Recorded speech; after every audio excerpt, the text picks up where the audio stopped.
protecting our political foundations, but rather shaping public opinion. I ask you, is it worth that? Not only is the process alarming, but it's wasting taxpayers' dollars and valuable time that elected officials could be using to move our country forward. That includes securing our borders, addressing student loan debt, or bringing down the cost of health care and prescription drugs. I urge all of my colleagues, while considering these articles, to ask themselves whether this is truly being done for the good of the country. Thank you, Mr. Speaker, and I yield back. The gentleman yields back. The gentleman from New York, Mr. Nadler. I would remind the gentleman that after recovering millions of dollars in ill-gotten gains, the Mueller investigation was actually a net plus for the taxpayers.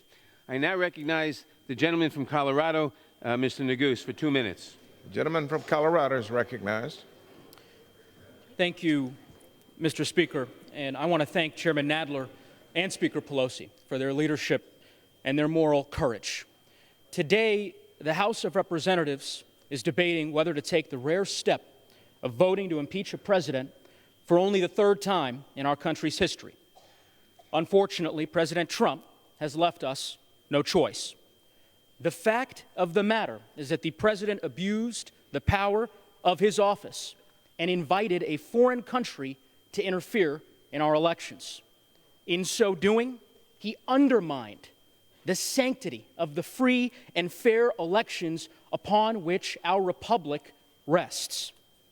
Making matters worse, over the past several months, President Trump and his administration have done everything they can to prevent Congress from uncovering the truth. Let us be clear, in the history of our republic, no president has ever obstructed Congress like this before. During the Watergate investigation, as my colleagues well know, President Nixon's chief of staff testified before Congress. President Trump's chief of staff refused. President Nixon's counsel testified. President Trump's refused. White House aides close to President Nixon testified.